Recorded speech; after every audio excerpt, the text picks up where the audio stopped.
Explaining every win condition to Clash Royale, let's get it. What is a win condition? By definition, it is a strategy that allows you to achieve victory. This definition is flawed because by that logic, if you are going against a full swarm deck, then Mother Witch is a win condition, which she would be for the duration of that match, but realistically, you won't face trash like this in a real game. So in Clash Royale, a win condition is a card that can consistently deal damage to towers in majority of the matchups, or force out specific mistakes that leads to you exploiting it for damage. Still, by this definition we can consider Evolved Bomber a win condition, and I think it actually was before the nerf, but for simplicity I will be using the ones that Royale API Okay. Yep, that makes sense. Displays, since personally— Ooh, Graveyard's in there! I think it's the most accurate and consistent list, minus the Sparky because I have no clue why it's here. Starting off with the heaviest win condition, and it's Golem. His playstyle is the pinnacle of what beatdown archetype stands for, as your main focus is building one massive push to take out the whole game with it. For 8 Elixir you get a tank, beefy enough that it has more HP than King Tower, but that expensive cost means you can't support him if you play him on the bridge. 99% of the time, your Golem is supposed to be played behind the King Tower to set up for that— He's never heard of the sneaky Golem in the pocket.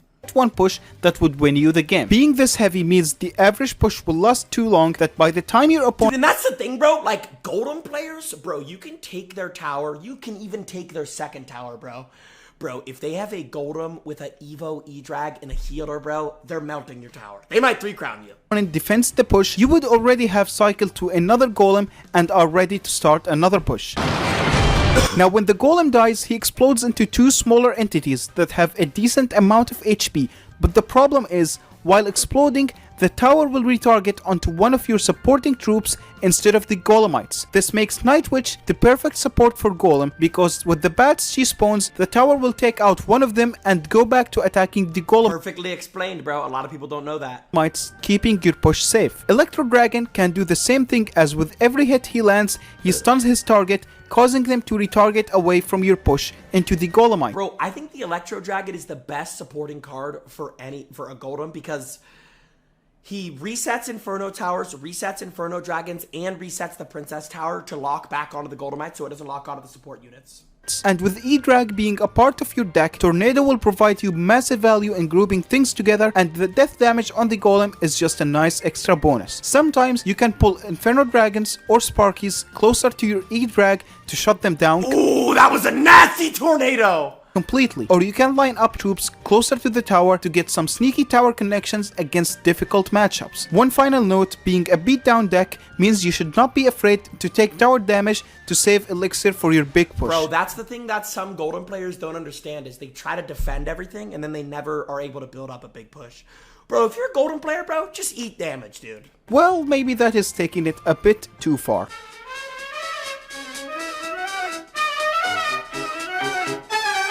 That's average Golem gameplay for you. Next we got the Goblin Giant. He's quite low on HP when you can— Ooh, I'm curious to see how he explains this one. Consider the fact that he costs 6 Elixir. However, he makes up for it by having a relatively quicker movement speed than the rest of the giants. His HP count makes him very easy to defend, so you should be playing him on the bridge to catch your opponents off guard instead of playing him in the back. The speed goblins on his back are also part of the reason he's better off played at the bridge, because they assist him in taking out some of the defensive cards. They're also responsible for— Bro, I feel like he combos best with the Sparky, because the Sparky can't attack air units and he can. Most of the DPS on enemy towers, as the Goblin Giant himself deals low amount of damage with his attacks. The immediate response required to tank the spear goblins makes Sparky a great support for— That's what I said! him, as they will be forced to choose who to deal with first, and the spear goblins can team up with the Sparky to finish off some of the things that she ends up shooting, so she doesn't have to waste a second— See the difference? See the difference? See the difference? Shot on them. For spells, Rage is the main go-to option, because with the spear goblins on his back, it can take out plenty of cards pretty quick, and the speed effect does make him attack faster while also making the spear goblin attack faster, so it's a 2-in-1 package. And coincidentally, the Rage seems to work extremely well with Sparky, so it's a 3-in-1 package now. Next we got the Giant. For— Ooh! This is my goat. 5 Elixir you get the most basic tank in the game, and the way I would describe him is Jack of all trades, Master of none. He's a mix of Golem and Goblin Giant, as you can both play him in the back to make a big push or play him on the bridge for that sudden pressure you aim to apply on your opponent. And the way you play him or the spell you use with him varies depending on what deck variation you are running with him. Like for example, if you're running a normal Giant beatdown deck, then you need Zap to stun Inferno Dragons, Inferno Towers, and Sparkies. But if you're running Giant Graveyard, that's what I run. Then you should play Snowball instead of Zap, because Inferno Towers typically don't matter as much in a graveyard push. Arrows can come with it, as it takes out bigger threats like minions and goblins, but also Arrows and Snowball as a combo can take out a Mother Witch, which is the bane of the graveyard's existence. Notice how the card selection is centered around graveyard, not the Giant. So typically you want to run swarm cards like Skeleton Army and Bats to bait out spells for your graveyard. And then there is that mini P.E.K.K.A. so you aren't put in a position like this. Yes! To cut it short, Giant is just an extremely versatile card that just works with many different playstyles. Next we got the Lava Hound. Oh god! Dude, I can't stand when somebody literally just goes Lava Hound first play and I have 4 ground units in my starting hand. Think of her as a lighter golem that costs 7 elixir and flies, except instead of golemites, she splits into 6 lava pups. Lava Hound usually depends on exploiting the fact that other decks don't have 5 million air counters, which makes their push nearly impossible to stop in some situations. To further amplify this weakness, they run spells designed specifically to counter the common air counters, like arrows for example. However, you can also be exploited for your lack of ground units, which means you need to generally be careful about that. A common move you will see people go for is tower trading against you, which is fine, but racing to 3 crowns is generally a bad idea, as your balloon's lack of range will mess up your push structure, making it less threatening. Next we got the balloon. For 5 elixir you get what is basically a flying Hog Rider, but with a slower moving speed. Much like the Lava Hound, that's a good way to describe it. Balloon decks also depend on the lack of air counters. Bro, I personally think the balloon is one of the worst win conditions in the game. On your opponent's side. However, having Bro, and there's like those top ladder players who use that minor 2.9 balloon deck. Those guys are just nasty. Like, those guys are insane. With Musketeer, Ice Golem. Just the balloon as a flying tower threat means it's quite a bit easier for your opponent to manage defending with their few air counters. But that also means you wouldn't have the lack of ground answers as a weakness, unlike Lava Hound decks. Balloon decks either come in a heavy format, which utilizes spells like Freeze to get those balloon connections, where you typically go all in with the expensive spell in Sudden Death so that the elixir overcommitment doesn't bite you back since you won the game with it. Or they come in light cycle format, where they mostly this is the best balloon deck, bro. This minor deck. Focus on playing as much balloons as possible to keep outcycling enemy air counters. Even if they don't get any balloon connections, usually they are fine stacking up death damage and winning through overtime. Next we got the Electro Giant. For 7 elixir, you get Electro Giant. Again, this win condition is terrible in my opinion, but it hard counters my deck, so. A tank that has less HP. Bro, if you're playing E-Giant and the opponent has a tower, I genuinely think you just lose. Because if they have a cannon, you can't lightning it, because then you just punt 3 elixir. If they have a Tesla, you can't lightning it, because then you punt 2 elixir. Your best bet's an Inferno Tower, but then even if you lightning it, they have 1 elixir. Like, I just think it's so bad. Than the 5 elixir Giant, but was compensated with its ability to somewhat defend itself. The ring around him zaps every living and non-living thing that deals damage to him as long as they are inside of it, making Swarm unusable against it. Since it got that built-in support, it usually doesn't need supporting units with it and can be placed on its own at the bridge and just do fine. Most of the time, the best support with him is a Tornado spell, as it can nullify Inferno Dragon or kill every single ranged troop by pulling them into the zap zone. Since buildings can Yeah, but that's the thing. Buildings, bro. Wait. Be pulled and are often placed away from his zap zone, they are an effective counter against him, which is That's what I said! exactly why majority of E-Giant decks either run Earthquake or Lightning as a method to get rid of buildings. Next we got the Elixir Golem. If you use the Elixir Golem, you are the scum of the earth. The scum of the earth. Only 3 elixir. Especially if you use this combination right here. Elixir Golem, Healer, E-Dragon.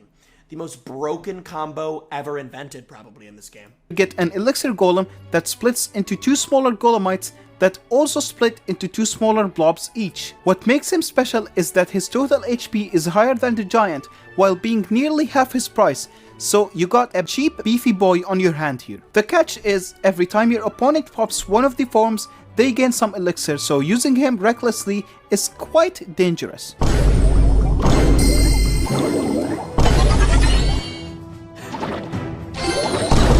Being a cheaper tank means it's possible for you to throw a counter push at any moment with your surviving defensive troops, instead of being locked into only playing him in the back like Golem and Lava Hound. Battle Healer seems to be the troop that's always present in every single Elixir Golem deck, because her healing him would delay the elixir your opponent gets. Bro, I like that this guy says like the combinations. That's good. From killing the blobs, which is quite annoying. An important strategy that you can abuse is actually spamming the Elixir Golem on double and triple elixir, because with how Talk about graveyard! fast the elixir bar fills by default, there is a high chance your opponent will leak some of the death elixir, so that gives you the upsides of the Elixir Golem without the downsides. There is a reason why Bro is broken in 7x elixir. Next we got the graveyard. For 5 elixir you get a spell that will consistently spawn skeletons anywhere you want on the arena, making it a reliable source of damage. The worst nightmare of every graveyard player is an activated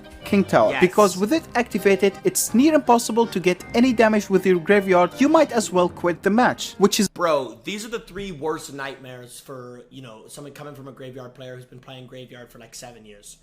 Poison, Earthquake now, Mother Witch, and any type of King Tower activation, and Electro Spirit.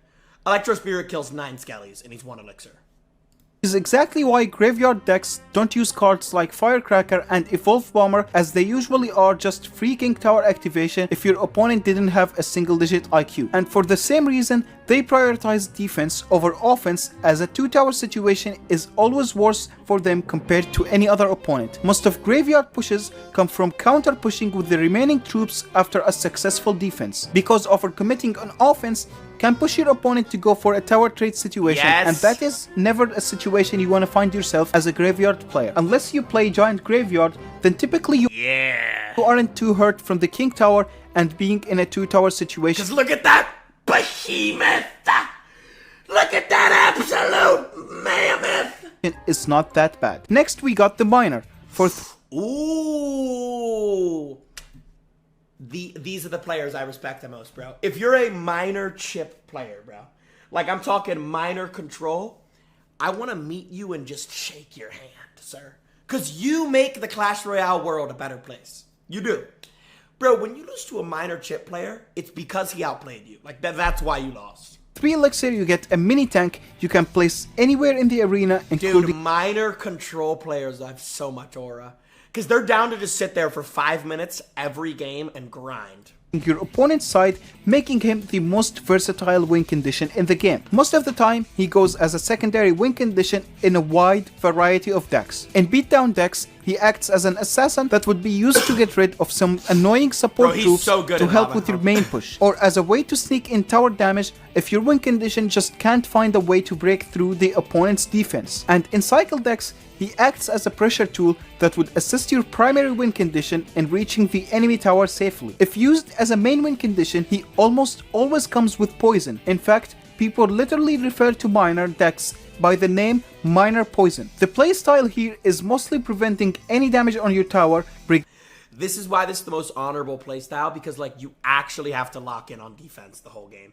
If you're playing Miner Poison and somebody's up like 3,000 damage on you early game, you just lose the game, bro. Regardless of how tiny it is, because chances are you will win by damage done in overtime instead of actually by taking a tower. Besides defending, you want to be consistently pressuring the opponent to make sure he doesn't get a single push going on no matter what. Poison here serves as a key tool, allowing you to gain tower damage while also killing cards that would be necessary for your opponent's push. And sometimes, when the enemy doesn't have a mini tank, you can pair the poison with the Miner, which makes stopping him with swarm or glass cannons near impossible. Next we got the Wall Breakers. For 2 elixir, you get 2 tiny explosive skeletons that run directly to buildings, dealing rocket-like damage if connected. Upon connection, the explosion can also damage... Yo, dude, I talked to Riley about this, so this is how I know this is valid.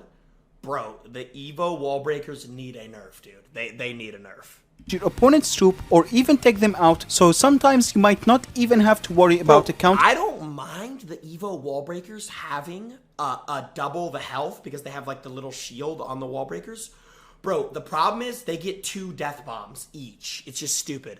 Like if you put guards on Evo wall breakers, they're gonna kill your guards and connect to the tower. Like listen to that again.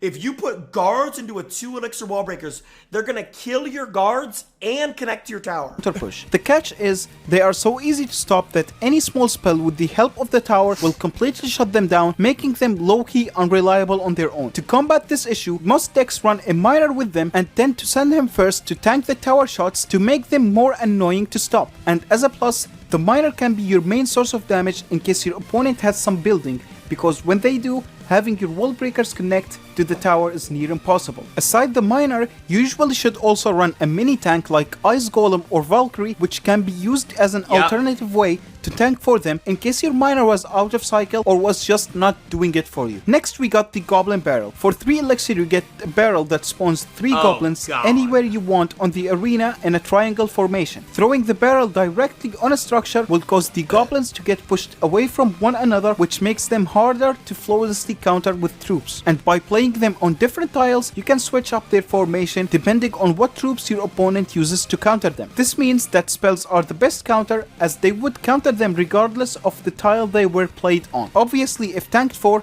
spells like Zap and Snowball wouldn't take them out. That's why they are always paired with annoying troops that are weak to log or arrows like the Princess, Dart Goblin, and the Rascals. Being weak to spells means if your opponent doesn't miss a spell, you won't get any damage on their tower. This is why you have to juke them and try to play tricky barrels and be on top of the mind games. Most Goblin Barrel decks have 2 or more sources of consistent tower damage just in case you go against someone with 2 or 3 small spells. Trust me, they exist. I was one of them at some point. Princess specifically is a must-use with Goblin Barrel because it helps get damage on towers by playing her directly on the bridge. Or it annoys your opponent because she is extremely hard to take out without a spell, which if they do use one on her, you can just Goblin Barrel immediately. Spells can also be used for that matter, with Rocket being the most common one, as bait decks don't have the quickest cycle, so they need that strong tower finisher in hand. And if you feel adventurous, you can use a second light win condition like Wall Breakers and Skeleton Barrels, as they are also decent at baiting out spells, so they synergize well with your Goblin Barrel. Next we got the Skeleton Barrel. For 3 elixir you get I wonder what he's gonna say about this, because chat, the Evo Skelly Barrel is gonna be in the game like tomorrow. Tank barrel that goes directly for buildings and drops some skeletons when it reaches one, or when you pop the balloons of the barrel, not the children's balloons, you psycho. What is wrong with you? The fact skeletons die to every single small spell means it's not only viable in lockbait, but also it can work in some zap bait decks that has things like Sparky. Dude, that is like my favorite Skelly Barrel deck of all time. Like Mega Knight, Inferno, Dragon, Bat, Skelly Barrel. Like that's the deck I want to try tomorrow with the Evo Skelly Barrel. Or Inferno Dragon. When the Skeleton Barrel pops, there is a somewhat lengthy animation before the skeletons spawn. This animation, while looks like a bad thing, is actually quite helpful, especially if your opponent is dumb enough to mess up the timing of their spell. It can also be exploited by having it pair with Clone, as you can't use a spell on both barrels due to the delay between them. Also, when it drops, it deals some tiny death damage which can take out speed goblins and skeletons or bats. And if paired with a small spell like Zap, the death damage can take out minions or dagger goblins. The death damage is part of what makes it a reliable source of tower damage, making it qualify as a win condition. Next we got the Goblin Drill. Ooh, for 4 elixir you get a Goblin Barrel, but it's a building and can spawn more than 3 goblins if left unanswered. Unlike the Goblin Barrel though, the drill doesn't aim at baiting out spells like the log because it spawns goblins slowly one by one, but instead it mainly baits out mini tanks like the Valkyrie or the Dark Prince, which allows you to snipe the tower with Magic Archer or Evo Bomber by using the mini tank they just defended with. What I like about drill is versatility, as you can tank for it like you do for a Goblin Barrel, but if you want you can also use it as a miner to tank for some other cards in your deck, and if that wasn't enough for you, it literally can be used as a defensive building if necessary, which can save your life in many occasions. Next we got the Royale Giant. For 6 elixir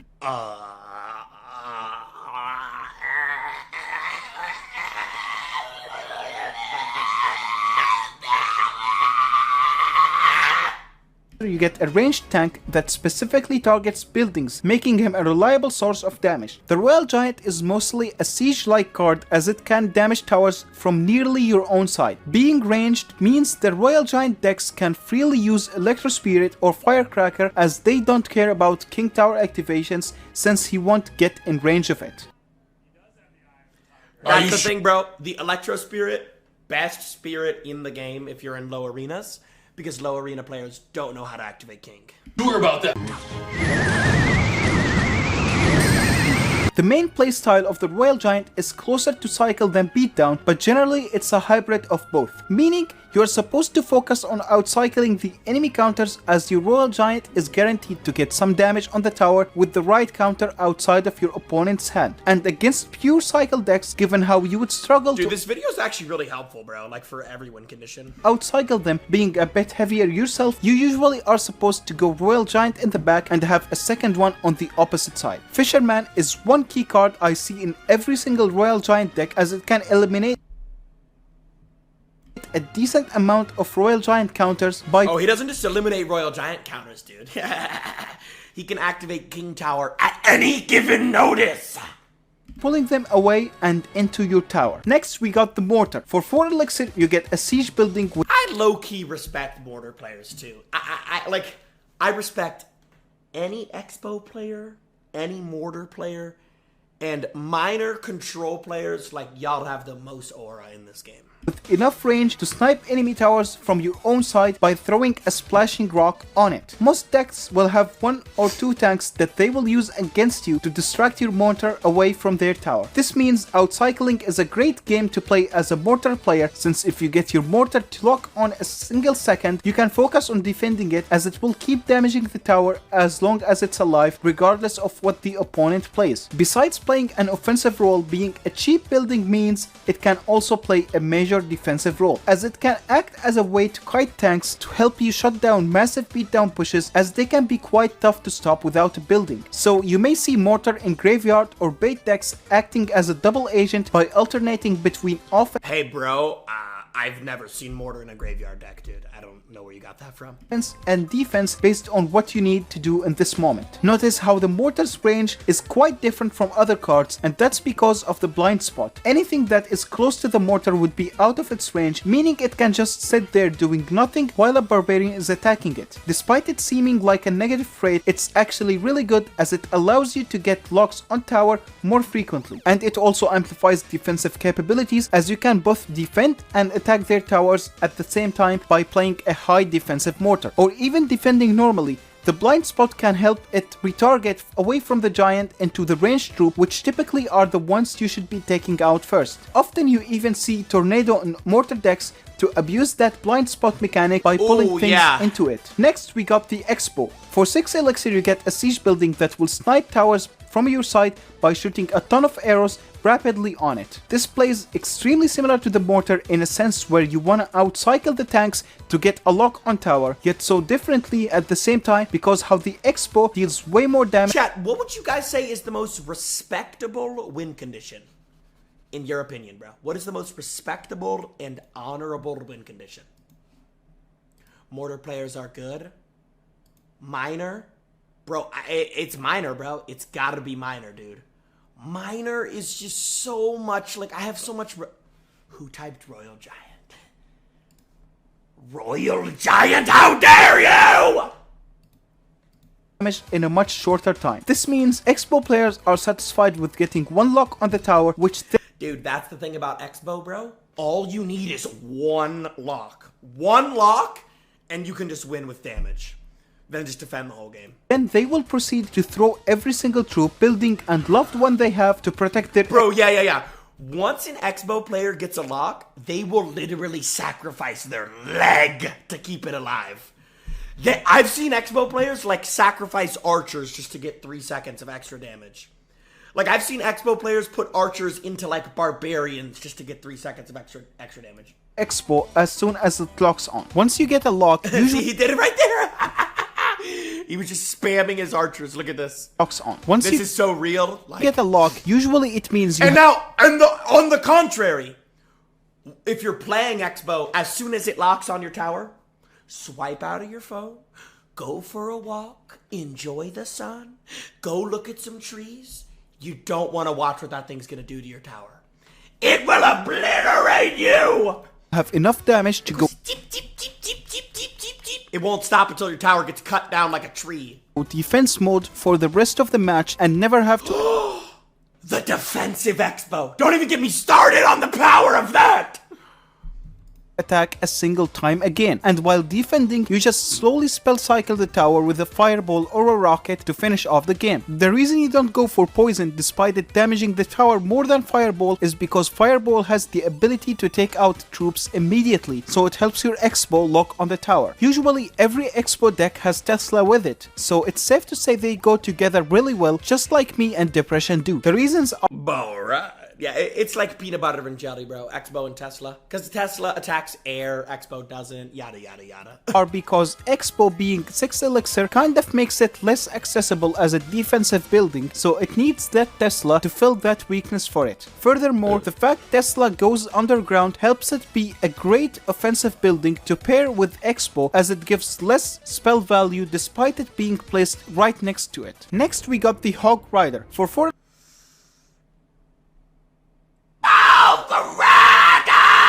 elixir you get a quick mini tank that goes for buildings and deals a Probably the goat of the game. Yo, if they dropped a Evo Hog Rider, Supercell, what are y'all doing?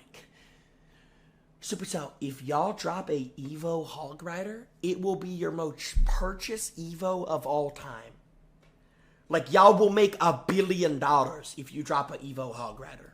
ton of damage for some reason. See, the Hog is too quick that without the perfect counter in hand and near perfect reaction time, he will always guarantee at least one hit on the enemy tower. This means he should never be played in the back, but rather always be played on the bridge, as it gives your enemy less time to react to it, making it Yeah, if you put a Hog Rider at the back, like, you gotta get your brain checked. more likely to connect. Usually you should be running a mini tank like an Ice Golem or a Mighty Miner that would help your Hog survive a tiny bit longer against a building. Besides that, things like Firecracker or Princess can also be necessary in some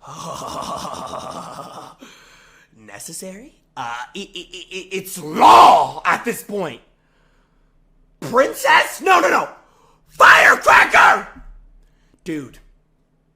Been here a million times. Enemy player places Hog Rider. I place Boulder to knock back Hog Rider. Enemy player places Firecracker. My tower vanished. Because the Firecracker just goes, yeah!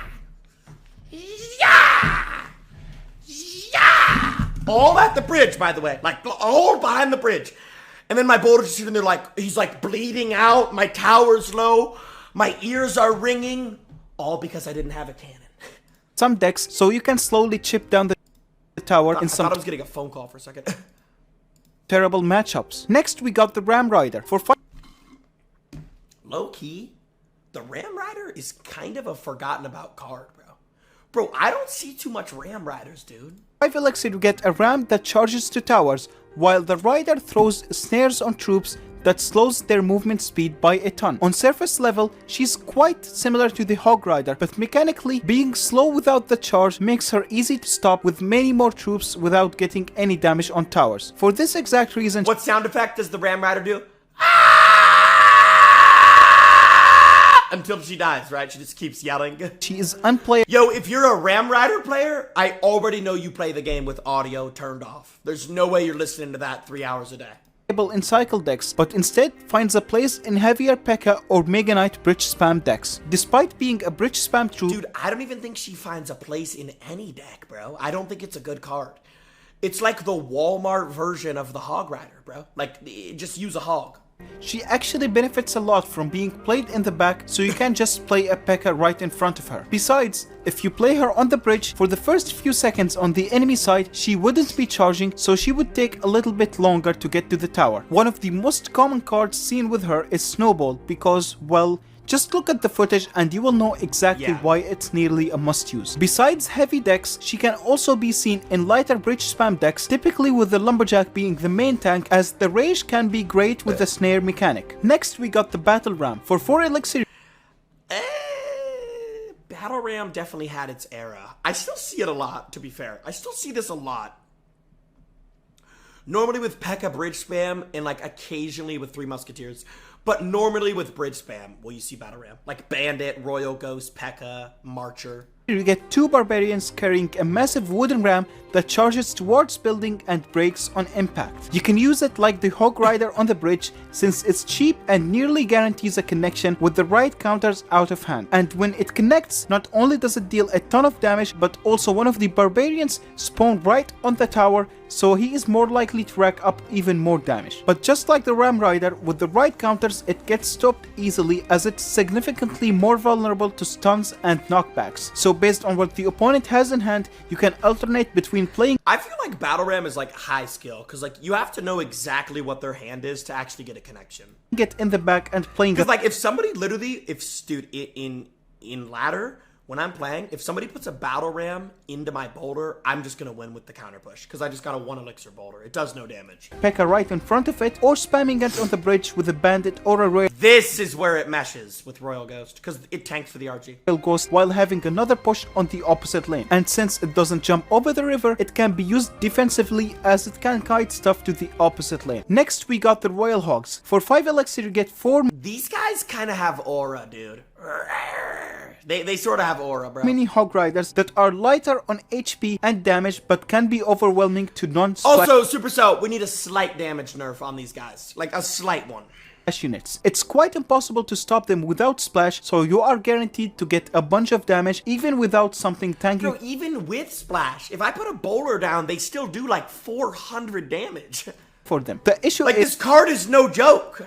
They are weak to splash, so even if you tank for them, it barely even changes a thing, as the splash attacks would get them either way. But against splashers, you have the ability to split them in a 2x2 formation, attacking both towers at once. Or you can just play them in a cycle deck, as that is effective to outcycle the enemy splashers or buildings. And since they are weak to fireball, they also tend to use annoying fireball bait cards like Flying Machine or Mother Witch, as they would have to pick who to fireball. Their nature of splitting encouraged them to be played in heavier double lane pressure decks with things like Royal Recruits and Zappies. Like a beatdown deck, typically you start with Recruits or Zappies in the back, and then according to what side your opponent decided to defend, you can just bamboozle them and go with Hogs on the opposite side. Or just split them in the middle. I mean, generally it's very tough to defend both sides at the same time, especially when they have to worry about a combination of ranged and melee troops. Finally, we have the 3 Musketeers. For 9 elixir you get 3 Musketeers.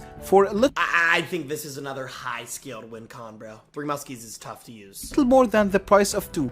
Talk about the deal of the century. I'm joking, they're kinda garbage right now. Because the Musketeers are very weak to spells, playing them in the same lane is just asking to lose unless your opponent is dumb and doesn't have a spell. Majority of the time, you want to split them in the back and build a double lane push with them, kinda like the Royal Hogs. The issue is, even 2 Musketeers are usually great spell value for your opponent, so you need to bait their spell out with something else. Instead of playing Mother Witch or Flying Machine to bait out the Fireball, it's usually best to play the Elixir Collector, as it also synergizes with their high cost. Aside from being used with the Recruits as a double lane push, a lot of decks play them with some form of bridge spam cards where they would just spam the bridge right before the Musketeers cross it. The key here isn't to chip towers like Royal Hog pushes, but to overwhelm your opponent and possibly take out both towers. I low-key don't like advertising stuff, but check out channel W video, man. W video, bro. That was a banger video, bro.